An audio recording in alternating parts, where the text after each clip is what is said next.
नमस्कार, मैं रवि पंडित और इस वक्त खड़ा हूँ विरार पश्चिम में। और ये माड़ा इलाका है, यहाँ पे तमाम लोग जमा हुए हैं। उसके कई कारण हैं। अगर आप कोई आशियाना खरीदते हैं और खरीदने के बाद अगर आपको लगे कि आप ठगे गए हैं तो आपको कैसा लगेगा। कुछ ऐसा ही हुआ है विरार पश्चिम के माड़ा में रहने वाले लोगों को। उन्होंने जो यहाँ पे घर खरीदा, जो आशियाना खरीदा, जिंदगी भर की पूंजी उसमें लगा दी और उसके बाद उन्हें महसूस हुआ कि वो कहीं ना कहीं ठगे गए हैं, क्योंकि अब माड़ा ने अपने घरों का जो दाम है काफी कम कर दिया है। यहाँ के लोग हैं, उनकी तमाम समस्या है, उनकी तमाम मांगे हैं, उन समझाने की कोशिश करेंगे आखिरकार उन्हें ऐसा क्यों लग रहा है कि आप ठगे गए हैं। आपका नाम बताइए। मेरा नाम राजेश सिंह है और मैं माड़ा बिल्डिंग नंबर 12 एच विंग 2203 का ओनर हूँ मैं। और मैं यहाँ पे तकरीबन 5 साल से ज़्यादा हो गया रहते हुए। और मेरा माड़ा के अधिकारियों तक अपनी बात पहुँचाना चाहता हूँ कि अगर आप लोगों को 5 साल पहले 24.5 लाख में परवड़ रहा था तो आज आप लोग 24.5 लाख क्यों किए। तो कहीं ना कहीं हम लोगों को लग रहा है कि हमारे साथ में चीटिंग हुआ है, क्योंकि 5 साल पहले यही घर हम लोगों ने 28 लाख में खरीदा और उसके बाद 5 साल तक हम लोग गंदा पानी पिए, कचरे की कोई व्यवस्था नहीं है, सुरक्षा के नाम पे सिक्योरिटी गायब रहता है।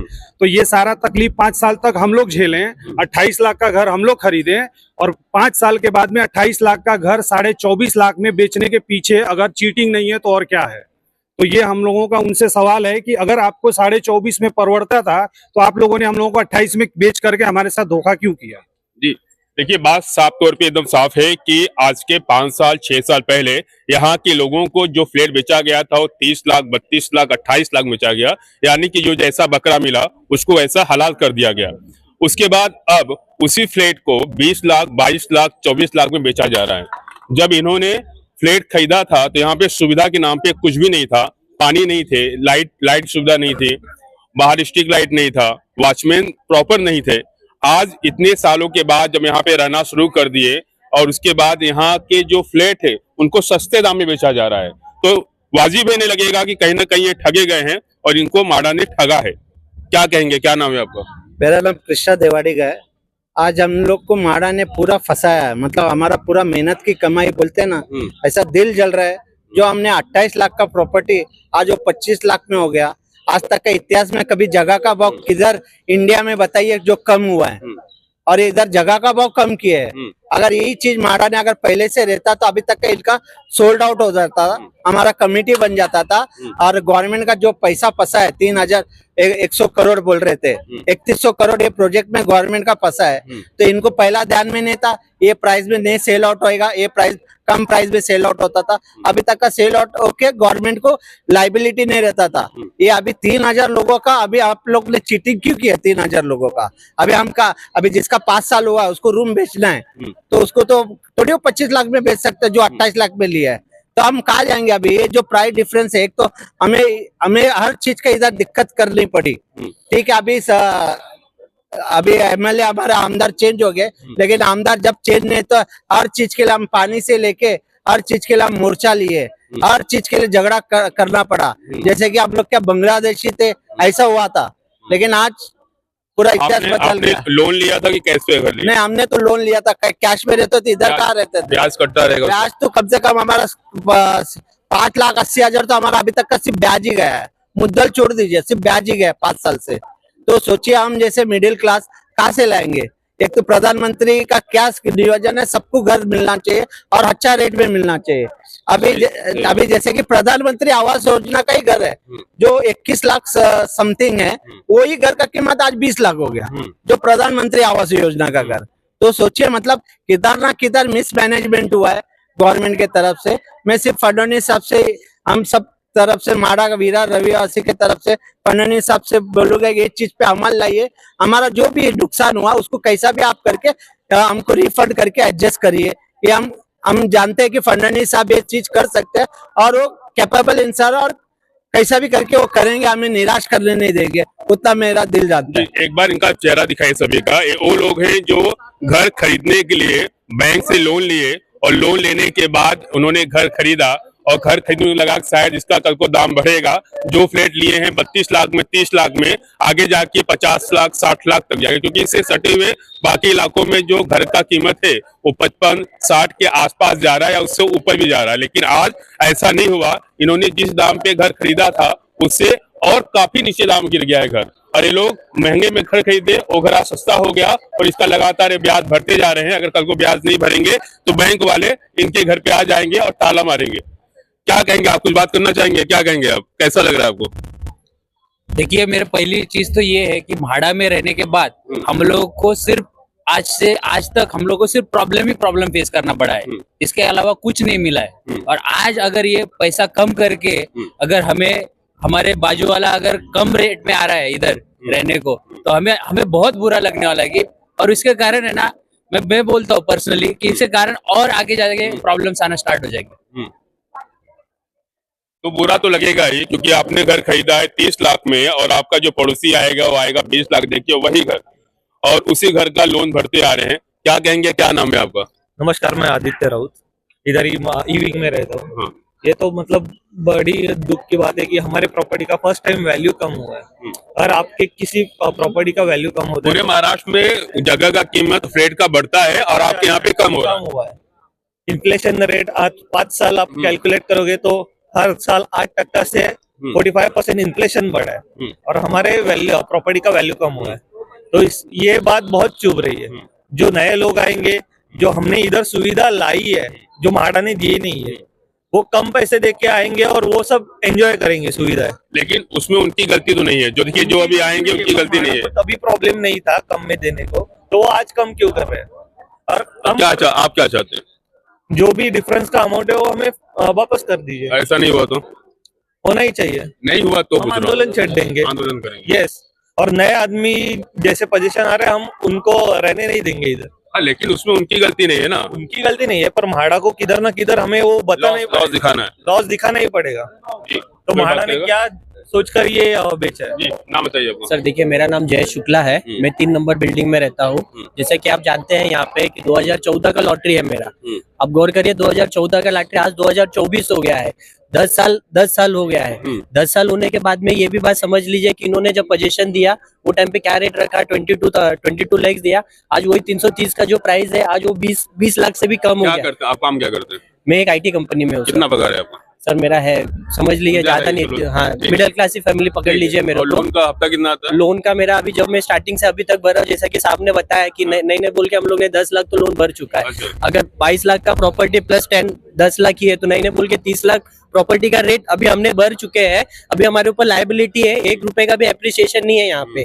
कौन से हिसाब से म्हाडा ने हमको ये दिया? म्हाडा बोलती है कि सपनों का घर सपनों का, इन्होंने तो हमारा सपना ही चूर कर दिया यहाँ पे।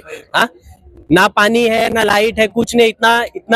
इतना म्हाडा से इतना झगड़ा करने के बाद इन्होंने जाके अभी मेंटेनेंस पे इन्होंने कुछ तो कार्रवाई की है। बट आपको ये भी बात बता दूं, म्हाडा की तरफ से जब हम गए थे वहां पे बोला था कि साफ सफाई के लिए, तो उन्होंने बोला कि हम जो डेली साफ सफाई, जो कचरा उठाया जाता है, साफ सफाई वाले आते, वो भी पैसा हमको हमारी जेब से देना पड़ रहा है। तो म्हाडा ने 2000 रुपए मेंटेनेंस लेने के बाद भी वो सुविधा हमको ऐड करके दी नहीं, बोलते कि नहीं वो आप देखिए। क्या नाम होता है? मेरा नाम जयेश है। जयेश शुक्ला जी, देखो आप ठगे गए हैं, इस बात को आप मानिए जी। सर नमस्कार, क्या कहेंगे? देखिए यहाँ के लोगों की समस्या जो है थोड़ी अलग है। लोगों ने यहाँ पे घर खरीदा तो सोच के कि इसका दाम बढ़ेगा, ठीक है, लेकिन इसका दाम बाकी घट गया। 30 लाख का फ्लैट हो गया 20 लाख में। अब इनको महसूस हो रहा है कि ठगे गए हैं। क्या लगता है आपको, ठगे गए हैं? नहीं, अभी इस पे तो कोई रास्ता निकालना पड़ेगा और किसी को भी लगना स्वाभाविक है, क्योंकि पहले जो जिस कीमत में घर लिया उससे अगर कम कीमत में फ्लैट बेचा जा रहा है, तो जिसने पहले 3 लाख 4 लाख अगर ज्यादा दिए तो उनको ये लगना स्वाभाविक है। इसमें म्हाडा के बहुत फ्लैट बेचे जाने बाकी है, वो बेचने के लिए नए नए तरीके वो लोग अपना रहे हैं। और उसमें एक ये तरीका है कि भाई कीमत कम करो, क्लब हाउस बनाओ, स्विमिंग पूल बनाओ, और इस तरीके से उनका कुछ आइडिया है। पर हम लोग अगर कम करके बेच रहे तो फिर अच्छी बात है, पर हमारे जो लोगों ने पहले ज्यादा पैसे दिए वो पैसे उनको रिफंड करके देना चाहिए, ऐसी हमारी मांग है। सरकार अभी हमारी बनी है, इस डिपार्टमेंट का कोई जो मंत्री रहेगा उसके बाद हम यहाँ के विधायक के साथ जाएंगे और हमारा लोगों के लिए न्याय मांगेंगे। अगर न्याय नहीं मिलता है और उनको रिफंड नहीं दिया जाएगा तो आप लोग क्या करेंगे? न्याय जरूर मिलेगा, क्यों नहीं मिलेगा, क्योंकि पूरे विरार नाला सोपारा के जनता ने हमारे महायुति के पीछे हम लोग खड़े रहे हैं। यहाँ की विधायक बहुत ही मिलनसार है, अच्छे हैं, वो उनका म्हाडा से लगा हुआ है जैसा मेरा है, तो हम लोग जरूर जाएंगे और मांग करेंगे, फॉलोअप लेंगे तो जरूर काम होगा, ऐसा लगता है। होना चाहिए। लड़ाई रुकेगी नहीं।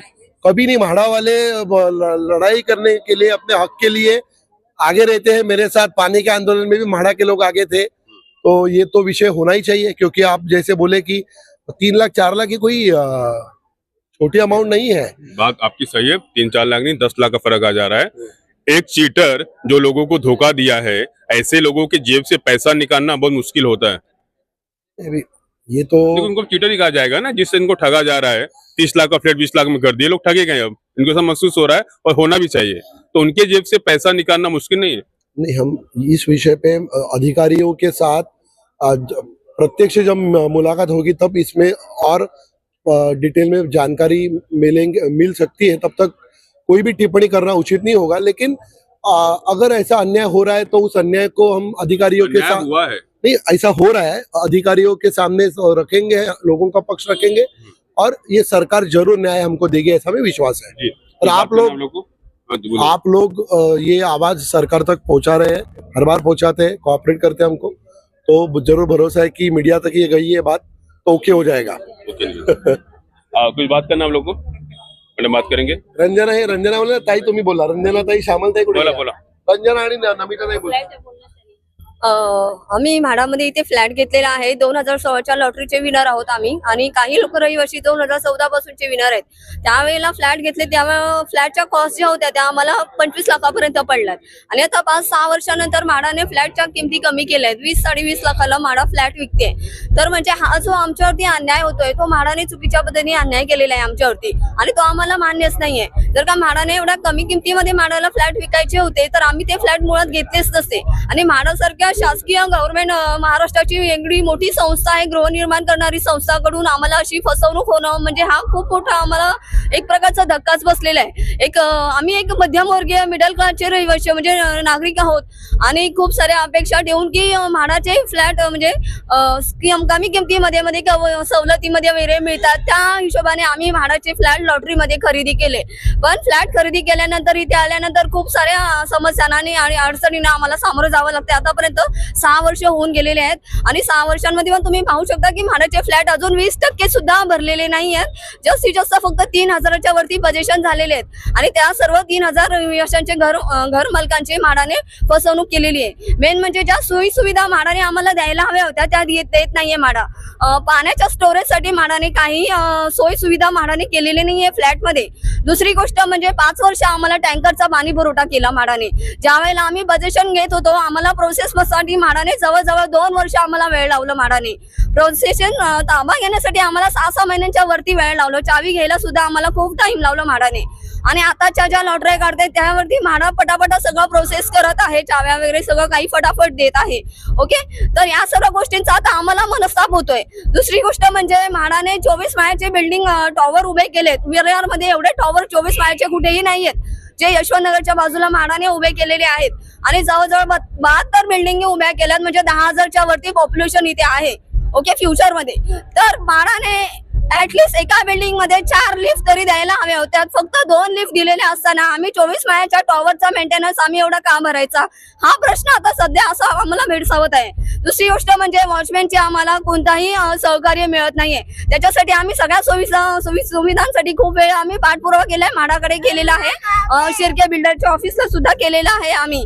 पण त्यांचं असं म्हणणं आहे की हे वॉचमॅन जे आहे, जे काही सिक्युरिटी आहे ती तुमच्यासाठी नाहीये, म्हणजे जी सिक्युरिटी ठेवली आहे ती फक्त म्हाडाच्या बिल्डिंगचं संरक्षण करण्यासाठी ठेवलेली आहे, म्हणजे रहिवासी पूर्ण बेवारस झालेले आहेत। ओके, दुसरी गोष्ट म्हणजे हा एरिया असा आहे की ज्याच्यामध्ये मच्छरांचा खूप प्रादुर्भाव आहे, आणि आजूबाजूला म्हाडाच्या पूर्ण 4 साईडनी नाल्याने वेढलेला आहे। त्याच्यासाठी सुद्धा आम्ही पाठपुरावा केलेला आहे, त्याच्यावरती 6 वर्ष आम्हाला अजून कोणताही तोडगा मिळालेला नाही। म्हाडाने गार्डन खूप सारे उभे बांधून ठेवलेले आहेत परिसरामध्ये, पण गार्डन मध्ये कोणत्याही सोयी सुविधा नाही आहेत किंवा त्यांच्याकडे दुर्लक्ष होतं, त्याच्यामुळे आम्हाला काही सुविधा मिळतच नाही आहेत। त्याच्यामुळे हा एवढा आम्ही मेंटेनन्स 5 वर्ष आम्ही भरला। जो अभी घर लेने वाले उनके लिए क्या कहेंगे आप? जो यहाँ पे अभी घर खरीदने वाले हैं नए लोग, उनके लिए क्या मैसेज देंगे आप?